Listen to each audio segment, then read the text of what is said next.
Archaeologists still can't explain why these two lovers were smiling when they died. Centurias ego, in a forgotten valley, surrounded by black mountains and whispering winds. There lived two forbidden lovers, Arian and Salah. Their families belonged to rival clans whose hatred had lasted longer than anyone could remember. Loving each other was not just forbidden. It was punishable by death. But Arian and Solara were not afraid of deathly separation. One moonless night, the priests of the valley announced a prophecy.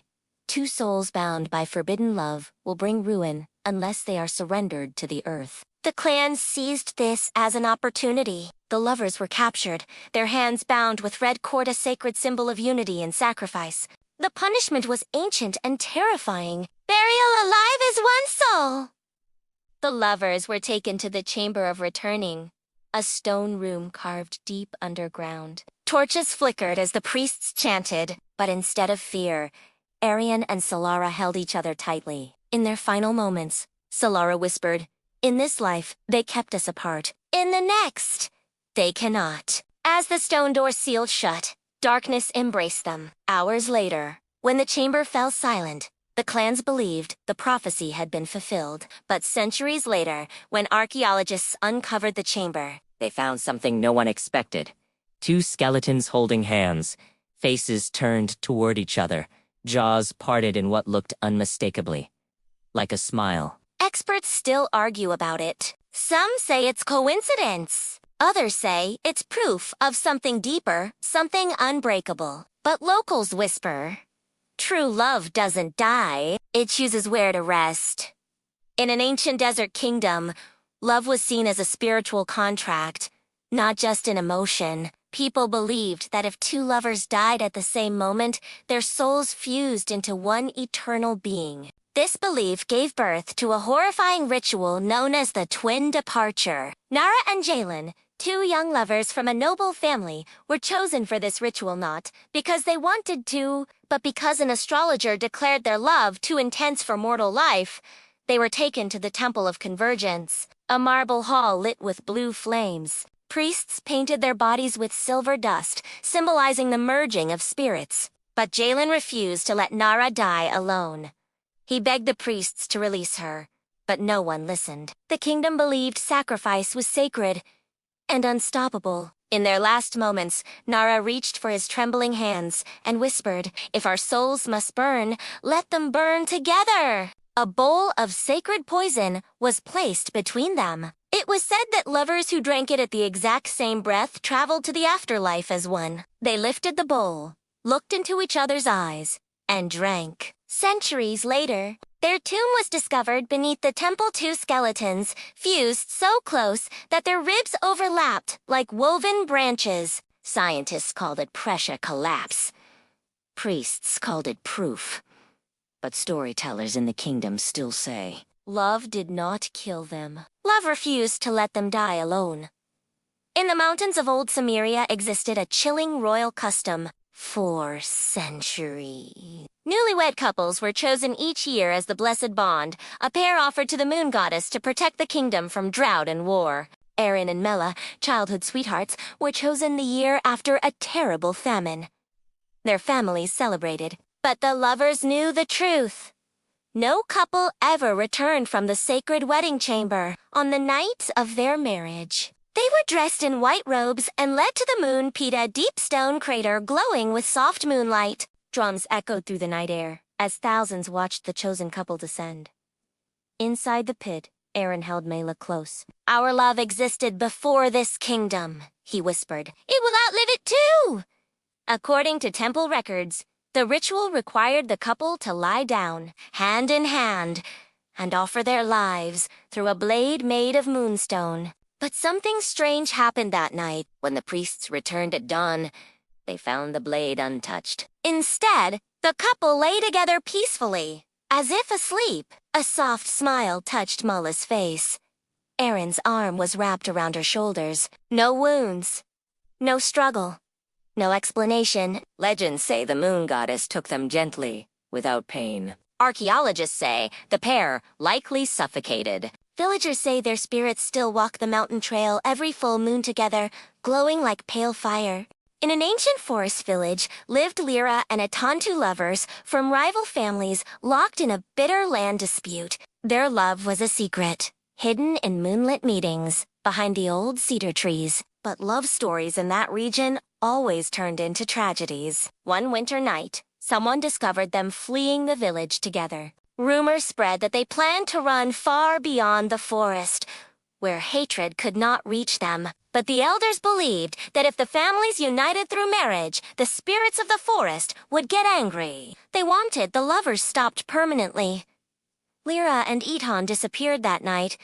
Decades passed, until woodcutters found a collapsed stone chamber deep under the forest floor. Inside were two skeletons lying side by side, fingers intertwined, their heads gently resting toward each other. But what shocked everyone was the position of the bones. Their legs were trapped under fallen stones as if they had been buried alive. Their hands were tightly locked even in death. And strange symbols were carved on the walls, telling a story of two hearts stolen by the spirits. Locals believed the elders had sealed them underground to preserve peace.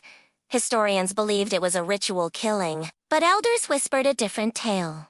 The forest takes lovers it wishes to keep. Every year, villagers still leave flowers near the cedar tree, hoping no other lovers meet the same fate. In a forgotten river kingdom stood the shrine of final devotion, a sacred place, where lovers accused of dishonoring the community were executed through a ritual known as the binding of tides. Two lovers, Seren and Hala, were chosen after being caught attempting to escape together. The tribe believed their love would anger the river spirits and must be purified through sacrifice. They were tied by their wrists with river reeds, symbolizing their connection. Then, at sunset, they were placed in a wooden boat carved like a serpent and pushed into the raging river. According to ritual traditions, if the couple truly loved each other, the river would guide them gently to the shore. If not, the waters would claim them. The boat drifted, twisting violently as waves clashed against its sides. People watching from cliffs heard screams caught in the wind, but Seren and Haller held each other tightly, refusing to let go. When the boat overturned, they vanished beneath the water. The next morning, Both boaties washed up on the riverbank, still tied together, Serene's head resting on Haler's chest. The tribe declared it a sign of acceptance from the spirits, but outsiders believed the ritual was simply a cruel execution masked as spirituality. Even today, fishermen claim that on stormy nights, they see the outline of a wooden serpent boat drifting across the river, carrying two pale figures holding hands. In the ancient hills of Ravuka, fire was worshipped as the purifier of souls. Lovers who defied tribal laws were punished by being offered to the flame pit, a massive crater of burning embers believed to be the mouth of a fire. Kira and Sylvan, known for their fearless love, were condemned after Kira refused to marry the chief's son. The tribe called their bond dangerous passion. The punishment, a fiery death meant to cleanse their spirits. On the night of the ritual, the lovers were dressed in red cloth, symbolizing devotion. The crowd gathered as drums beat like thunder. The pit glowed with swirling sparks, but instead of fear, Kira whispered, "Better to burn with you than live without you." Torches were lowered, flames roared. Witnesses said the lovers stepped toward the pit hand in hand, their silhouettes glowing against the firelight. Their final kiss, seen by hundreds, became legendary. When their bodies were recovered hours later, something extraordinary was recorded.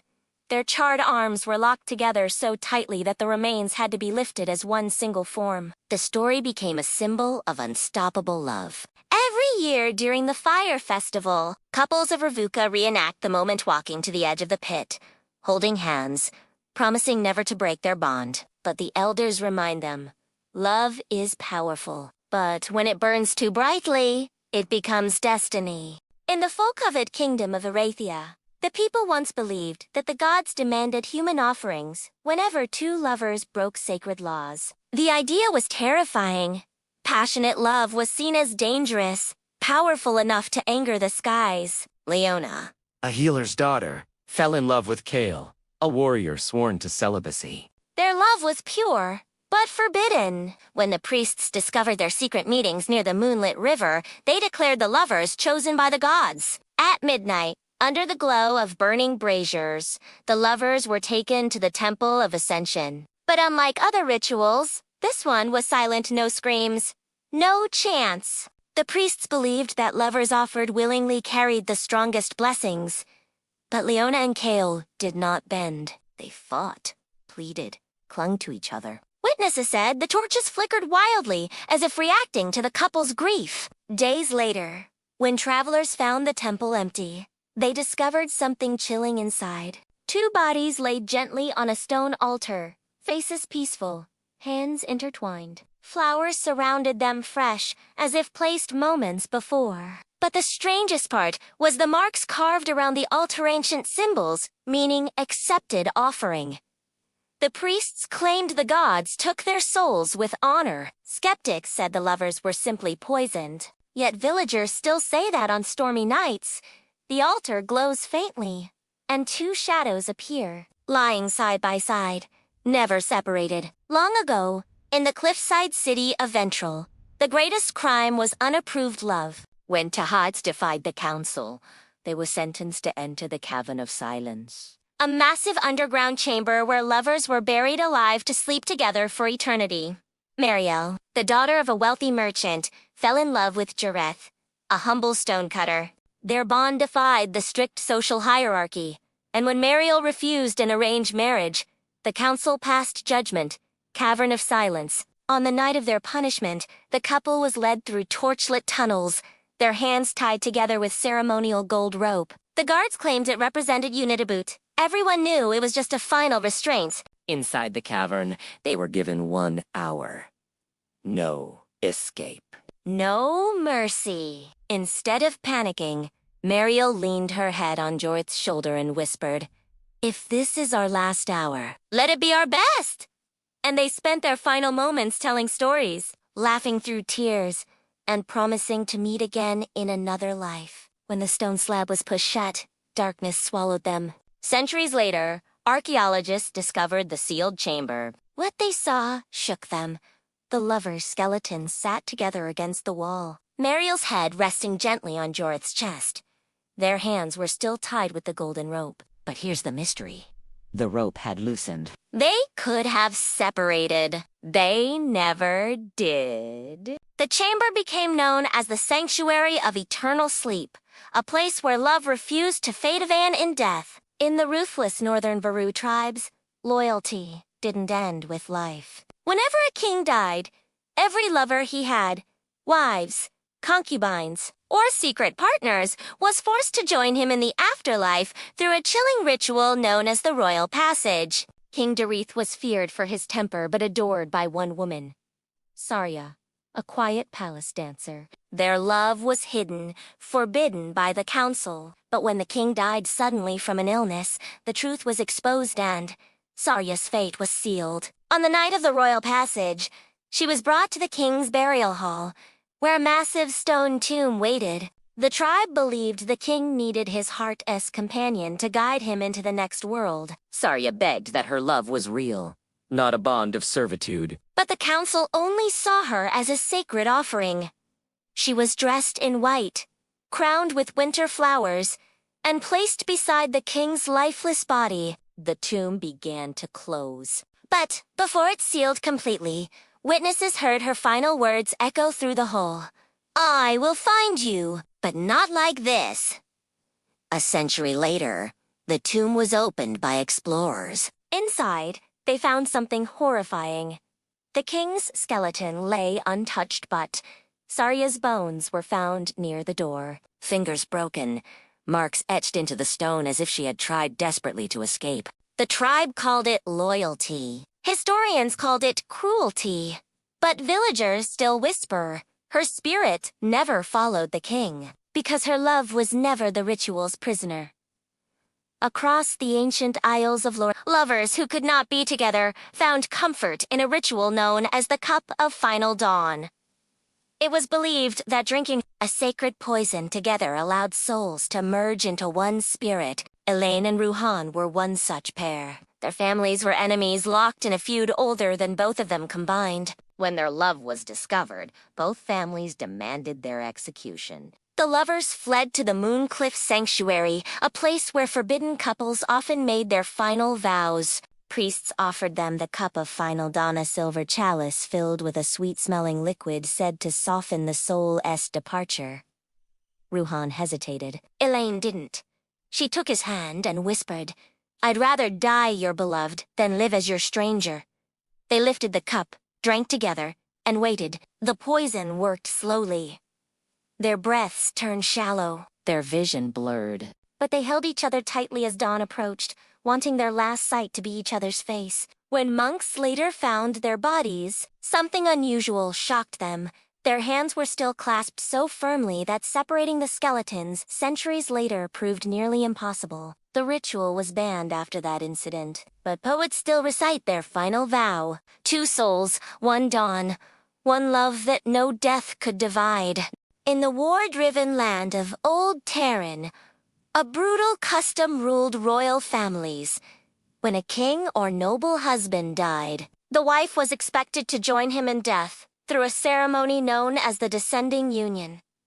Lady Ariane, barely 17, was married to Lord Calvara, man twice her age, but deeply loyal to her. When he fell in battle, The kingdom mourned. And Ariane was told to prepare for her departure. She begged for mercy, insisting she could serve as regent. But the priests believed that a husband's soul wandered lost without his wife. The solution? Bury them together, alive or dead, on the day of the ritual. Arian was dressed in silver silk. She was not killed. Instead, she was placed breathing beside Calvar's cold body inside a massive stone tomb. As the lid began sliding shut, she screamed, clawed, begged the guards, but no one listened. The last sound anyone heard was her desperate cry, "Let me live his legacy, don't bury me in his shadow." Centuries later, when explorers entered the royal crypt, They found the truth carved into the stone lid by Ariane herself, scratches forming letters, forming words, forming a final message. I loved him. But I loved life too. Her skeleton lay pressed against the door, proving she had fought until her last breath. Today, historians call her story a tragedy. Terran villagers call her a martyr. But poets call her something else entirely. The queen who chose life, even when death chose her. In the ancient city of Vassandra, lovers who dared to defy caste or clan laws used underground tunnels to escape to freedom. These tunnels were carved generations ago by rebels in romantic spaces, where whispers of love echoed through stone. But when the High Council discovered their existence, everything changed. Lyra and Aiden, 2 young lovers from rival tribes, planned their escape through these tunnels. On a stormy night, carrying nothing but hope and each other's hands, they slipped beneath the city's stone floors, but the council had already sealed the exits. What happened next became the city's darkest legend. Torches were thrown into the tunnels, illuminating the carved walls, and the guards stormed in. The lovers ran deeper, breathing dust, stumbling over old carvings. Lyra whispered, "We will find the light," but Aiden knew something was wrong. The air grew thinner, the paths narrower. At the final corner, they found a stone door locked from the outside. Trapped, hunted, forgotten. When archaeologists rediscovered the tunnels centuries later, they found 2 skeletons seated against the door. Aiden's bones leaned protectively toward Lyra, and her skull rested on his shoulder. Their fingers were still intertwined, but the most chilling detail was carved into the stone behind them. We didn't die, escaping. We died loving.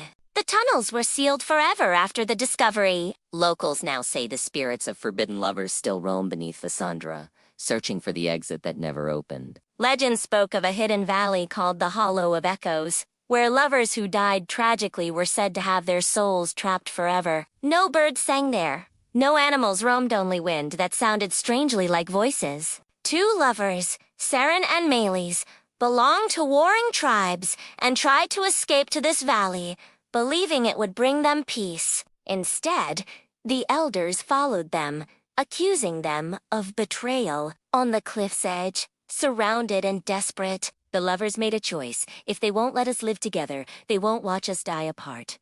Hand in hand, they leapt. 4 years afterward, travelers claimed when they passed the valley, They heard faint whispers calling each other's names.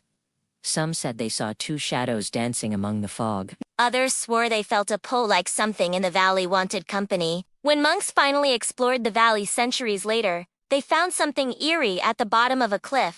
2 skeletons, perfectly preserved, still leaning toward each other as if frozen mid-embrace. But right beside them were marking indentations in the rocks, shaped like hands. As if someone or something had tried to climb out. No one could explain how the bodies stayed intact for centuries. No weather damage. No animal marks. No decay beyond bone. Locals still avoid the hollow of echoes. They say if you call a lover's name inside the valley, You might hear someone else whisper it back. In the ancient empire of Denver, a ritual known as the Red Binding was reserved only for lovers whose passion was believed to threaten the balance of destiny. Scholars claimed such lovers generated too much spiritual energy, which could disrupt the emperor's power. When Mira, a seamstress, and Keon, a palace guard, were discovered in a hidden garden, their fates were sealed. The Emperor ordered the red binding immediately. The ritual took place in the Crimson Court, a hidden courtyard, drenched in red lantern light. The lovers' hands were tied together with a blood-soaked silk ribbon said to merge their souls for the next world. But the execution was brutal. 2 priests held daggers made of red stone. The lovers were required to stand face to face, gazing into each other's eyes as the blades descended simultaneously. But Myra and Kian didn't scream. Instead, they spoke their final vow in unison. Let death bind us, not fate. Centuries later, while restoring the old palace, workers uncovered an underground chamber beneath the Crimson Court. inside were 2 skeletons still connected by a fossilized strip of silk. The bones were found facing each other, skulls tilted like they were still whispering. Strangely, the silk had turned pure white. Historians have no explanation. Spiritualists claim the lovers' souls purified the ribbon. Locals simply say, the red binding failed. Their love won. In the desert kingdom of Shinar, fire wasn't just sacred, it was feared. People believed the fire god demanded the strongest emotions as offerings, and nothing burned brighter than forbidden love. When Ira and Lorien were caught meeting in secret, the priests decided their dangerous passion must be cleansed. The sentence, the ceremony of living flames. At sunset, the lovers were taken to the flames circle, a massive stone arena lined with torches. Their bodies were drenched in scented oil, and their hands were bound together. The crowd gathered, knowing the ritual was rare and deadly. The moment the fire was lit beneath them, an explosion of flames engulfed their bodies. Witnesses claimed the lovers didn't try to escape even, though their bindings loosened in the heat. Instead, they held tighter, heads leaning toward each other. Their screams turned to silence. But the strangest part came hours later. When the flames died and the priests sifted through the ashes, they found something impossible. 2 charred skeletons standing upright still, holding hands. The priests fell to their knees, calling it a divine sign. The ritual was never performed again. Today, travelers still visit the ruins of the flame circle. At night, some claim they see 2 glowing embers moving slowly across the arena like hands, reaching for each other in the dark. In the highlands of Norville, the council believed that love outside arranged unions weakened the social structure. Lovers who disobeyed were separated, sent to opposite ends of the kingdom, never to reunite. Aaron and Vela were chosen for this punishment after being caught kissing by the riverbanks. The council gave them one chance: agree to the separation, or face the ritual of the last embrace, a death sentence disguised as devotion. They were given one night to decide. Instead of running or pleading, Aaron took Vila's hands and said, "If we can't live in the same world, let's leave it together." The lovers walked to the sacred cliffs at dawn, where the ritual was meant to be carried out by priests. But they didn't wait for the council. With the rising sun behind them, they stepped off the cliff, holding each other tightly, their hair streaming like twin flames in the morning light. Their bodies were never found. Instead, at the base of the cliff, Monks discovered two strange markings in the rock like deep imprints of Bodhi's landing, but with no bones, no blood, no remains. some claimed the gods saved them. Others said the sea consumed them. But villagers believe something different. Their love left the world, but their spirits never touched the ground. At dawn, people still see two shadows moving across the cliffside, disappearing into the sunrise. In the sacred kingdom of Eldara, every aspect of life was ruled by the high priestmen who claimed to speak directly to the gods. They believed strong emotions disturbed the divine balance, and the strongest emotion of all, love, was considered dangerous. Whenever two lovers were found unbalanced, the priests performed a chilling ritual called the The lovers would be taken to the Temple of Stillness, a place where even whispers felt too loud. One such pair, Arian and Sorel, were childhood companions whose friendship blossomed into forbidden love. When the priests discovered their bond, they declared it a spiritual threat. On the night of the ritual, Arian and Sorel were forced to stand back to back, their hands tied with vine rope. Priests circled them, chanting about restoring harmony. But as the blades were raised, Arian broke free, throwing himself between Sorel and the knife. The priests didn't hesitate, they killed them both. Centuries later, renovation workers clearing the ruins of the temple found their skeletons buried beneath the altar. But something was wrong. The bones weren't facing opposite directions like the ritual demanded. They were facing each other, hands touching even in death. This discovery sparked the biggest controversy in Eldara's history. Scholars claimed the priests rewrote the ritual records. The people said the lovers' spirits defied the priests' cruelty. Today, locals say that on quiet nights, soft footsteps echo inside the ruined temple. Two souls, still searching for balance the priests stole from them. Near the border of ancient Lumeria, researchers uncovered a massive burial site dating back over 2,000 years. They expected fallen soldiers. Instead, they found something haunting. 58 pairs of skeletons, every pair holding hands. Historians traced the site back to the tragic era of the eclipse, a time when the kingdom ordered all cross-caste lovers to be executed. The council believed such relationships weakened societal purity. Instead of public punishment, the lovers were taken to a hidden valley and never seen again. Among them were Yara, a potter's daughter, and Ronan, the son of a war general. When caught attempting to flee together, they were dragged with dozens of others to the valley. Witnesses said a thick fog covered the sky and omen. The lovers were forced into shallow pits. Soldiers offered them one last choice: hold hands and die together, or be separated and die alone. Most chose each other. Yara and Ronan whispered their vows as the soldiers raised their spears. "We lived in two worlds," Yara said, "but let us die in one." When archaeologists uncovered their pair, they found something unusual. Their skeletons leaned into each other so closely that their rib cages overlapped, almost fused. The discovery made global headlines. But in Lemuria, the valley is known as the Field of Eternal Vows. People leave flowers there for lovers they lost, hoping that in some world beyond, those souls are still holding hands. In the river kingdom of Asara, it was believed that a groom-esque spirit wandered aimlessly, unless his bride accompanied him into the afterlife. This led to a brutal custom. If a groom died suddenly, his bride was sacrificed within the same day. When Lord Thalin died from a fever, his young bride, Liana, refused the ritual. She loved him deeply, but she loved life too. Yet the council insisted the kingdom's fortune depended on honoring the tradition. She was dressed in ceremonial gold, placed beside her husband's body, and locked inside the sepulchre, the Tomb of Unity. But something strange happened. When the tomb was opened centuries later, researchers expected skeletons side by side. Instead, they found Thalin's bones at the center, and Liana's skeleton near the wall, arms stretched toward a crack in the stone. She had tried to escape. She had fought until her last breath. But what shocked the world even more was the inscription carved inside the tomb. He loved me. They killed me.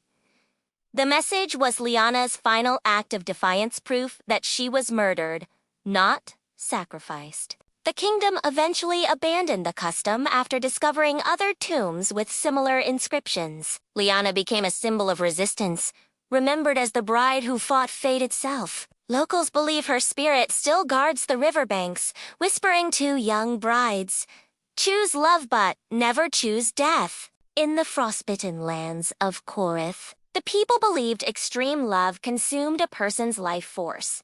To prevent this, the council created a disturbing tradition. If one lover died unexpectedly, the other was buried alive beside them. They called it the twin coffins rite. When Alira's beloved Jorn died protecting the village from raiders, the council ordered the rite immediately. Alira begged to live long enough to honor his memory, to serve her people, but no one listened. She was placed alive into a wooden coffin beside Jorn's lifeless body. The lid was sealed as villagers prayed. The belief was simple. Two flames must extinguish together. Years later, when a landslide exposed the burial chamber, explorers found the twin coffins cracked open. Inside, Jorn's skeleton lay peacefully. Alira's, however, told a story of terror. Her bones were twisted, hands clawing at the sides of the coffin. She hadn't accepted the ritual. She had tried to survive. But one thing stunned researched the final position of her hand. It rested gently on Jorn's rib cage, as if after her struggle. She reached for him one last time. The twin coffins tradition was abolished after this discovery, but legends say Alira's ghost still roams the burial grounds. Sometimes crying, sometimes singing the lullaby she once sang to Jorn under the moonlight. In the ancient plains of Harvina, a festival known as the Night of Eternal Bonds was celebrated once every century. Originally, it was a peaceful ritual where lovers pledged their devotion under the starlit sky, but over time, the high priests corrupted it. Instead of pledges, they demanded proof of willingness to die together. Dozens of couples were chosen, taken to the Valley of White Sand. The priests lit a massive bonfire in the center and instructed lovers to step forward one pair at a time. If a couple hesitated, they were accused of impure love and executed publicly. But the festival spiraled into horror when a powerful storm hit the valley. The fire raged out of control. Tents collapsed, sand turned black, and the valley became a furnace. Most couples died trying to protect each other. When the storm settled, a haunting scene remained. Over 40 pairs of skeletons, each one found locked in an embrace, arms wrapped around each other as if shielding their partner from the flames. Archaeologists later discovered inscriptions on the valley rocks. Love was not the crime. Their leaders were. The ritual was forever banned. But even today, villagers avoid the valley, claiming that on stormy nights, they hear whispers and see silhouettes of lovers running through the sand, still trying to escape the flames. In the high temple of Rakuzan, fire was seen as the ultimate purifier of emotion. Priests believed that lovers with unbreakable passion should offer their bond to the divine flame so the gods could absorb its power. Lovers who volunteered or were forced entered the Circle of Ember, a ring of sacred fire. They walked hand in hand until the heat became unbearable. One couple, Saraya and Davos, became legends. Saraya was a healer, Davos a soldier. Their love was pure but forbidden because of social rank. When discovered, they were told to undergo the Ember trial. If they reached the inner circle without letting go of each other, they would be spared. Everyone knew it was impossible. As flames rose higher, Saraya winced in pain, but Davos whispered, "Don't let go. If we fall together." They walked deeper, their skin blistering, their breaths turning into ragged gasps. Just before the inner circle, Saraya stumbled, but instead of falling back, Davos lifted her into his arms and stepped forward into the heart of the fire. Both vanished in a burst of blinding light. Hours later, when priests checked the ashes, they found something startling. 2 charred figures fused together, still holding hands. To the priests, it was a sign of divine acceptance. To the people, it was proof of cruelty. The temple was eventually abandoned, consumed by vines and silence. But at night, travelers say a faint glow appears in the ruins like two figures walking hand in hand through fire. Along the stormy coast of Varith, there existed a ritual called the Binding Tide Brutal Ceremony, in which forbidden lovers were tied together with heavy rope and thrown into the sea. The belief was that the ocean would judge their souls. If their love was pure, the waves would bring their bodies back. If not, the sea would keep them. Rian and Elaine were childhood friends who became lovers in secret. When Elaine refused a political marriage, both were punished with the binding tide. On a windy night, torches flickered. As guards tied their bodies together from shoulder to ankle, Elaine wept. But Rian whispered, "If the sea takes us, at least it takes us as one." The lovers were pushed from the cliffs. The water swallowed them instantly. For centuries, their story was considered myth until a storm revealed a hidden cave. Inside, explorers found something extraordinary. Two skeletons preserved by the cold seawater, still bound together by ancient rope. Their heads leaned toward each other as if frozen in a final kiss. But here's what stunned scientists. The cave was far above sea level. There was no natural way the bodies could have washed there. Locals believe the sea itself carried them to safety, honoring their love. Even today, fishermen claim they see two ghostly figures walking along the cliffs before storms hand in hand, dripping with seawater. In the Golden Empire of Nalakar, a grand temple dedicated to spiritual purity attracted lovers from across the region. Priests pretended to bless young couples but secretly performed horrific rituals to cleanse forbidden love. This was known as the Offering of Two Hearts. Kayla and Joran, two travelers seeking the blessing of union, entered the temple unaware of the truth. They were separated and taken to opposite chambers. The walls were painted with scenes of lovers ascending into heaven, disguising the cruelty that awaited. When the drums began, Kayla realized the truth. Priests intended to kill them both, but only after ensuring they died facing each other. The lovers were dragged to the central chamber, placed on opposite sides of a ceremonial pool. Their hands were tied above their heads. A blade glimmered in the temple torchlight, but Joran broke free, throwing himself into the pool to reach Kayla. The priests panicked. In the chaos, torches fell, tapestries caught fire, and the temple turned into an inferno. The lovers died together in the flames, but they died holding hands across the burning pool. When archaeologists excavated the ruins centuries later, they found their fused skeletons at the center, the only untouched part of the temple. The Empire called it tragedy. Poets called it destiny. Locals call it justice because the temple never claimed another victim again. In the jade forests of Limerel, lovers who violated clan law were punished with a ritual called the Final Hold. It was meant to test a couple's loyalty. They were given one choice: hug each other tightly and never let go. If either loosened their hold, they were spared, but their partner was executed. If they held on, both died together. A cruel test of devotion. Lean and Cadden were the most talked about lovers of the region, beautiful, rebellious, inseparable. When caught by the clan guards, they were sentenced to the final hold. The lovers embraced each other as the ceremonial rope was tied around them. They stood in the moonlit forest, staring into each other's tearful eyes, knowing what awaited. Hours passed. Their legs trembled. Their breaths weakened. But neither let go. At dawn, the executioner approached. Lean whispered, "It's okay. We go together." Cadden nodded. "We always knew it would be us against the world." Their deaths were swift. Centuries later, when miners uncovered their burial cave, they found something haunting. Two skeletons fused in a perfect embrace. Skulls touching, arms locked, ribs overlapping. The bodies were so inseparable that Risuchus removed them as a single fossilized piece. It is now displayed in Lumeral's Historical Museum. Known as the lovers who refused to break.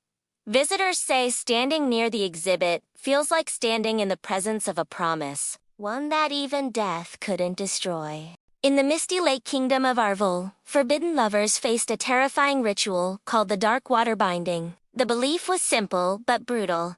If love defies the laws of men, let the waters judge. Lovers were tied together with thick braided rope, weighted with stones, and lowered slowly into the lake during a moonless night. If they died peacefully, the kingdom believed their love was true. If they fought and struggled, it meant their love was weak. Kalira and Marin, two servants from rival clans, were captured after trying to flee the palace. Their punishment was immediate. Tied chest to chest, their foreheads touching, they were lowered into the lake. As the cold water climbed their bodies, Kalira whispered, "If we must drown, drown with me in love." Morin kissed her forehead and said, "I will die before I let go." Then the waters swallowed them. Centuries later, divers exploring the lake discovered a sunken stone altar. On it rested two skeletons still tied together, the rope preserved by the dark mineral-rich waters. Their skulls still leaned gently against each other. But the chilling part? The stones meant to sink them were found broken, as if someone or something had tried to free them. Villagers now say the lake keeps their spirits as guardians. On foggy nights, fishermen swear they see two shadows under the water holding each other, watching the shore silently. Deep in the jungles of Sarata stood a magnificent golden temple, famous across the region for blessing relationships. Couples traveled from distant lands to seek spiritual approval. But the temple carried a horrifying secret. The blessing chamber was actually a sacrifice chamber. Priests believed that passionate love produced spiritual heat that threatened the gods. To cool the flames, the lovers had to be killed in a precise ritual. 4 generations, no one escaped until 2 lovers exposed the truth. Nimra and Kyle, traveling performers, entered the temple seeking blessing. They were led to a chamber decorated with paintings of couples ascending to heaven. But Nimra noticed something strange. The floor had drainage holes. The walls had scratch marks, and the door locked from the outside. When the priests returned with ceremonial blades, Kyle fought back. The lovers barricaded the door using fallen wooden pillars. The confrontation set the temple ablaze. By morning, the blessing chamber was completely destroyed. Their bodies were found hugging each other in the ashes. But the bigger shock came years later, when a hidden underground room was discovered. Inside lay hundreds of skeletons, each pair arranged lovingly, as if placed gently even after death. The temple was abandoned, swallowed by vines in silence. Locals call it the Temple of Beautiful Lies, where love entered with hope and left as legend. In the desert empire of Korin, an ancient belief claimed that lovers who couldn't be together in life could merge their souls in death through a ritual known as the joining of shadows. The ritual required the lovers to enter a sacred tomb, seal the door from inside, and surrender themselves to the darkness. Aerith, a scholar, and Selene, a noble's daughter, were trapped in a world that forbade their union. When Selene was forced into an arranged marriage, the couple made a desperate choice to join their souls rather than break their bond. Under the cover of night, they snuck into the tomb of silent stars. The inside was filled with glowing minerals, making the walls shimmer like constellations. They placed their vows on the altar, sealed the stone door from the inside, and embraced as the air grew thin. When the tomb was rediscovered centuries later, archaeologists found something unbelievable. 2 skeletons seated in the center of its head, resting on Selene's shoulder. Their hands were clasped, untouched by time. But the strangest detail was carved into the stone behind them. "We left the world, but we found forever." Even more mysterious, no one could explain how the glowing minerals inside the tomb stayed bright after thousands of years. Locals believe the lovers' spirits light the chamber from within. Tourists swear that if you put your ear against the tomb's wall at night, you hear soft breathing on the other side. In the storm plains of Valancourt, legends spoke of a cursed field where no crops ever grew. Farmers avoided the land, claiming it belonged to the dead. But no one knew why, until a massive storm changed everything. Heavy rain washed away layers of soil, revealing hundreds of shallow grave outline spares of skeletons, each buried arm in arm. The discovery shook the kingdom. Historians traced the site back to the forgotten era of the Sun cult. According to ancient records, The cult believed the sun god demanded paired souls to maintain cosmic balance. Lovers were abducted, blessed, and quietly buried alive in the sacred field. Among the graves was one pair that captured the world's attention. The skeletons of a young couple found holding each other so tightly that their ribs interlocked, their skulls touched, and their hands were fused by time. Carved on a stone slab beside them was a chilling message. They died for the god, but they lived for each other. The site became known as the Lovers' Field of Light. Though the sun never shines fully, their clouds always linger, as if protecting the souls buried below. Even now, locals claim that at dawn, a soft golden glow rises from the ground, forming the shapes of two lovers embracing before dissolving into the morning mist.